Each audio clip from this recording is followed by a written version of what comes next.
Press the bell icon to never miss a video from testbook.com.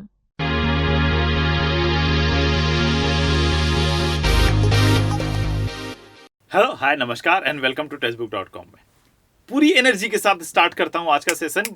मेरे के साथ साथ आपका भी पूरी एनर्जी एकदम पूरी तरीके से बूस्टअप होना चाहिए, क्योंकि बहुत तेजी के साथ इसका कॉन्सेप्ट और जुगाड़ सीखना है भाई। पार्ट 1 वाला वीडियो जाके देख लीजिएगा, जिसमें ट्रायंगल के बारे में मैं बहुत मजेदार बातें आप लोगों को बताया है, पूरा कॉन्सेप्ट क्लियर किया है, क्योंकि कॉन्सेप्ट ही आपको पार लगाएगा। जुगाड़ शॉर्टकट सिर्फ और सिर्फ स्पेसिफिक उसी क्वेश्चन से रिलेटेड। एक एग्जाम्पल भी दिया हुआ था और होमवर्क भी दिया हुआ था। आप सभी लोगों ने बखूबी बहुत अच्छे तरीके से उस होमवर्क को किया है और कई बच्चों ने उस पर रिप्लाई भी किया हुआ था। आप सभी लोग उस वीडियो को देख लीजिए, जो होमवर्क दिया उसका रिप्लाई भी उसी वीडियो के नीचे कमेंट में डाल जरूर दीजिएगा। वो हम देखते जरूर है भाई, तभी पता चल जाता है कि कौन बच्चा कितना सिंसियर है। फिलहाल उसमें हमने ट्रायंगल काउंटिंग के बारे में जुगाड़ कॉन्सेप्ट और शॉर्टकट देखा था।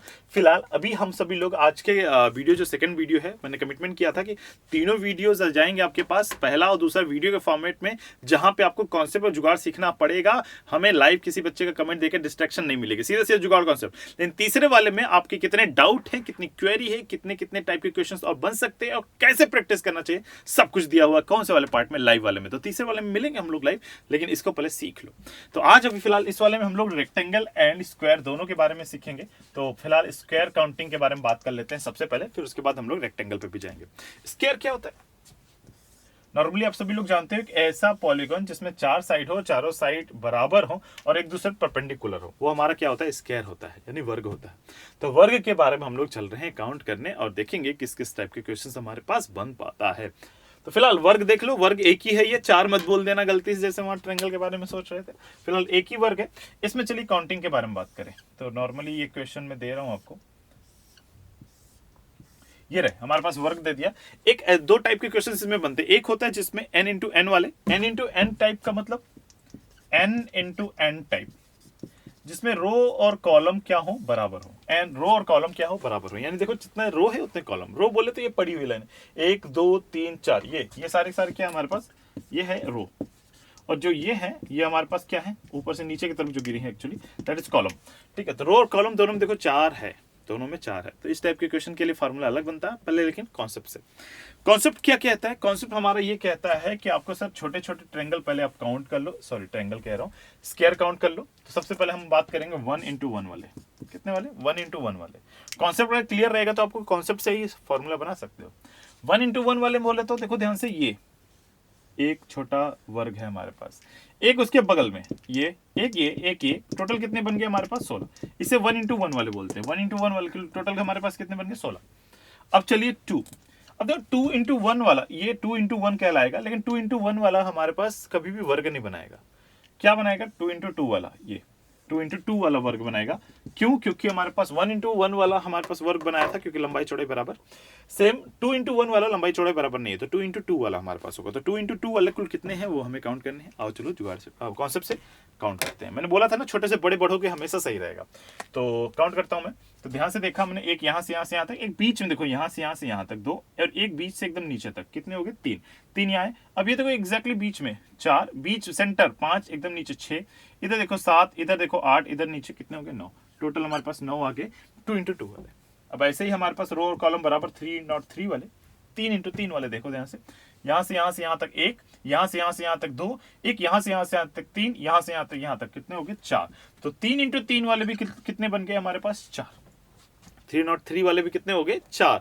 अब 4 नॉट 4 वाले देखो, 4 नॉट 4 वाले कितने हैं? टोटल 1 है। 4 नॉट 4 वाले 1 ऐड करो तो ध्यान से देखिए, 5 9 9 5 कितने हो गए? 14, 14 और 16 हो गए हमारे पास कुल कितना? 40।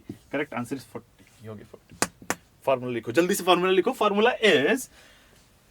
फॉर्मूला हमने बोला था कॉन्सेप्ट से पकड़ में आएगा। ध्यान से देखो, ये क्या है? ये 1 का स्क्वायर है, ये 2 का स्क्वायर है, ये 3 का स्क्वायर है, ये क्या है? 4 का स्क्वायर। तो लिख सकते हैं 1 का स्क्वायर प्लस 2 का स्क्वायर प्लस 3 का square plus dot dot dot dot कहां तक? n का स्क्वायर तक। यहाँ n के स्क्वायर तक के हमारे पास पूरा फार्मूला हो सकता है, जहां n बराबर नंबर ऑफ रो और कॉलम, जहां n रो या कतार जिसे बोलते हैं हिंदी में, कतार, और कॉलम मतलब स्तंभ, जहां कतार और स्तंभों की संख्या क्या है? n। या बोला है मैंने, या तो रो की संख्या दोनों 4 ही हैं, तो जाहिर सी बात है 4 नॉट 4 वाले हैं, तो n की वैल्यू कितनी रख लेंगे हम? 4। तो 1 का स्क्वायर प्लस 2 का स्क्वायर प्लस 3 का स्क्वायर प्लस 4 का स्क्वायर, वैल्यू यही आएंगी, जो कि हमारे पास कितनी दे देंगी? 40। तो आंसर आ जाए कितना? 40। लिख लीजिएगा, अपने दिमाग में बैठा लीजिएगा। ये तो वो कॉन्सेप्ट हो गया जहां पे हमारे पास क्या है? रो और कॉलम बराबर है। अगर रो और कॉलम बराबर ना हो तो क्या करेंगे, ठीक है। तो आ जाओ देख लेते हैं रो और कॉलम जब बराबर ना हो तो के कॉन्सेप्ट में क्या करना है। लिख लिया होगा आप सभी लोगों ने अच्छे तरीके से, अपनी कॉपी बनाए रखें। रो और कॉलम बराबर ना हो यानी m इंटू एन वाला हो जाए, ठीक है। ये देख लो ऐसे ही बढ़ा लेते हैं हम लोग, ठीक है। ये देख लो हमारे पास 4 और बढ़ गए, तो हमारे पास टोटल कितना हो गया 5/4 के। रो हमारे पास कितने हो गए 4/5 का, तो रो 4/5 का यानी कि कॉलम रो हमारे पास 4 है, कॉलम कितने हो गए 5, तो 4/5 का हमारे पास एक यहाँ पे स्क्वायर दिया हुआ। सारे के सारे देखो ये स्क्वायर साइज में होने चाहिए, ठीक है। इस टाइप के डायग्राम हमारे पास, तो क्या करें 1 इंटू 1, पहले 1 इंटू 1 वाले फिर फॉर्मूला बनाएंगे, ठीक है। 101 वाले बात करूं तो ध्यान से देखो टोटल कितने हो गए 20, कितने हो गए 20। अब दूसरा 202 वाले देखो यहाँ से यहाँ तक 1, यहाँ से यहाँ 2, यहाँ से यहाँ तक 3, बीच में 4, यहाँ तक 5, यहाँ तक 6, फिर यहाँ 7, 8, 9, फिर एकदम किनारे 10, 11, 12, टोटल कितने आ गए हमारे पास 12। 202 वाले 12 आ गए। अब आते हैं 303 के लिए। 303 यहाँ से यहाँ तक 1, फिर यहाँ से यहाँ तक 2, बीच में आओ यहाँ से यहाँ तक 3, यहाँ से यहाँ तक 4, एकदम किनारे 5, एकदम नीचे कितने हो गए 6। 303 वाले भी 6। 404 वाले 2, ध्यान से देखो यहाँ तक देखो 1, फिर यहाँ से इधर की तरफ 2, टोटल कितने हैं 2, ऐड कर दो हमारे पास 20, 12, 32, 32, 38, 2 कितने हो गए 40, तो टोटल नंबर ऑफ वैल्यू कितनी आ गई 40, 40 है ना। एक और जुगाड़ है हमारे पास, कॉन्सेप्ट है, वो क्या था ध्यान से देखो। अगर हमारे पास ये वही था ना n/n वाले, कितने आए थे आंसर 40। अब ये 4 की वजह से कितना एक्स्ट्रा 30 आए थे, इधर 30 आए थे, इन 4 की वजह से कितना एक्स्ट्रा एड ऑन हुआ है वो देखो। मैंने बोला था ना फार्मूला वही लगा लो, यहाँ से यहाँ तक फार्मूला लगा लिए। अब ये 4 एक्स्ट्रा एड ऑन हुए हैं, इनकी वजह से 4 एक्स्ट्रा एड ऑन हुए, ये 4 तो कॉमन हो गए, ठीक है। अब दोनों के कॉमन में कितने बन रहे हैं, तो ध्यान से देखो एक ये 2/2 वाले 3, और 3/3 वाले एक यहाँ से यहाँ तक 2, फिर 404 वाले यहाँ से यहाँ तक 1, टोटल कितना आ गया 40। तो ऐसे भी बना सकते हैं, ये याद रखो, ये ज्यादा बेटर है, ठीक है। शॉर्टकट लिख लो m into N plus m-1 into n-1 plus m-2 into n-2 plus dot dot dot 0। देखने में ये बड़ा खतरनाक सा दिखता है, बट एक्चुअली बहुत ही आसान है। कैसे देखो ध्यान से, mn ये हमें यहां से पता चल जाएगा कितने बाई कितने का है, मल्टीप्लाई कर दो। 4/5 का था 4/5, ठीक है। अब इस फार्मूला का रटो मत कि m-1 n-1 ये कर लो वो कर लो, ऐसा नहीं। एक एक कम करके गुणा करते जाओ तब तक 0 ना आ जाए, ठीक है। तब तक गुणा करिए जब तक 0 ना आ जाए। एक एक कम करो तो ये क्या आएगा 3 × 4, एक एक कम कर दिया। वही फार्मूला भी लिखा हुआ, उसको हम लोग रीजनिंग के तरीके से याद करेंगे, ठीक है। फिर अगला वाला क्या है 2 कम करो, तो इसमें से 2 कम हो गया तो कितना हो गया 2 × 3। एक एक और कम करो प्लस 1 × 2 प्लस अगला 0 हो जाएगा, क्योंकि 1 में से एक कम होगा तो क्या हो जाएगा 0। तो 0 से 1 में मल्टीप्लाई होगा तो 0 दे देगा। ध्यान से देखो ये कितना आएगा 20, ये कितना आएगा 12, ये कितना होगा 6, और ये क्या होगा 2। ये वही वैल्यू जो यहाँ पे हमने निकाली थी, देखो ध्यान से, ये वही वैल्यू है जो यहाँ निकाली थी। तो भैया मैंने क्या बोला था, जुगाड़ कॉन्सेप्ट फार्मूला सबके सब इन्हीं से बनते हैं। तो हम कॉन्सेप्ट ही क्यों ना दिमाग में बैठा ले, क्योंकि एग्जाम में क्वेश्चन डेट तो थोड़े आना है, थोड़ा सा काट पीट के तो आएगा। तो कॉन्सेप्ट अपने दिमाग में बहुत अच्छे तरीके से बैठा लो बेटा, ठीक है। चलो आ जाओ फटाफट देख लेते हैं। तो करेक्ट आंसर इसका कितना आ जाएगा 40, क्योंकि ये वैल्यू एक ही आ गई है ना। चलो आ जाते हैं रेक्टेंगल जल्दी से सीखते हैं।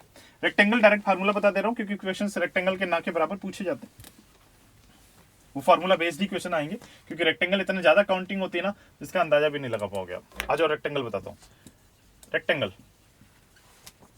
रेक्टेंगल सीख लो अच्छे तरीके से, और हर जगह हर एक बच्चे तक ये वीडियो होनी चाहिए, इतना ध्यान रखिएगा हर जगह, और ये आपकी जिम्मेदारी है, ठीक है।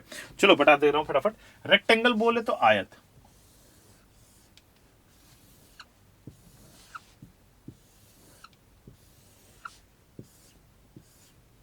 ये देख लो आयत बन गई, ठीक है, एकदम आयत बन गया। तो आयत ये हमारे पास दिया हुआ 404 का। सबसे पहले हम लोग देखते हैं जब रो और कॉलम क्या होता है बराबर होता है n × n। रो और कॉलम दोनों बराबर है, तो दोनों की वैल्यू कितनी है 404 की, 4/4 का। तो आगे से काउंट करने बैठोगे ना, टोटल इसमें 100 है, ठीक है, 100 होने चाहिए, 100 ही होते हैं। फार्मूला लिख लो, फार्मूला इज 1 का क्यूब प्लस 2 का क्यूब प्लस 3 का cube plus dot dot dot dot n का क्यूब। n बराबर नंबर ऑफ रो और कॉलम, रो या कॉलम की संख्या होती है हमारे पास n की वैल्यू। तो कितने 4 हैं, तो 1 का क्यूब 2 का क्यूब प्लस 3 का क्यूब प्लस 4 का क्यूब। क्योंकि देखो काउंटिंग नहीं करी, क्योंकि 100 तक काउंट करते करते पहुंचते पहुंचते बहुत टाइम लगेगा, और आप जानते हो डायरेक्टली कॉन्सेप्ट वही बनेगा। ये एक हो गए, फिर ये 2 मिलके भी हमारे पास इस तरीके से भी बनेंगे और इधर वाले भी बनेंगे। तो बहुत आपको काउंट करने की जरूरत पड़ेगी, बहुत लंबा टाइम भी लगेगा, और डायरेक्ट फार्मूले पे ही लगा लेते हैं हम इसे। 1 का क्यूब 1 है, 2 का क्यूब हमारे पास कितना आएगा 8, और 3 का क्यूब होता है 27, और 4 का होता है 64। सभी को ऐड करो, आ गया हमारे पास कितना 100। ये तब जब रो और कॉलम दोनों बराबर हो। आ जाओ उसको देखें, जब हमारे पास क्या है, रो और कॉलम बराबर नहीं है, तब हमारे पास क्या होना चाहिए, m इंटू एन वाले। m इंटू एन का रो हमारे पास कितना हो गया 4 इंटू 5 का। ये देखो एक और हमने अटैच कर दिया। ऐसे कंडीशन में क्या करना चाहिए, ऐसे कंडीशन का फार्मूला थोड़ा सा चेंज करना चाहे तो चेंज कर सकते हैं। वो क्या है, 1 plus 2 plus 3 plus dot dot dot dot m, इसमें मल्टीप्लाई कर दो अगले वाली वैल्यू को, 1 plus 2 plus 3 plus dot dot dot dot n तक। ये हो गया सिंपल फार्मूला। यानी सारे के सारे रो वाले ये नंबर्स अगर ऐसे लिख दो, ठीक है, तो यहां तक की वैल्यू को सभी को ऐड करके जो वैल्यू लिखी इसमें मल्टीप्लाई कर दो, यहां तक सारी वैल्यू ऐड करके जो लिखोगी उनमें सीधी सी बात है, ये आ गया 10, और यहां तक सभी वैल्यू ऐड करोगे कितना आएगा 15, 15 दाम में कितना हो गया 150। 150 आंसर आना चाहिए। कितना आंसर आएगा 150, टोटल हमारे पास 150 आएगा।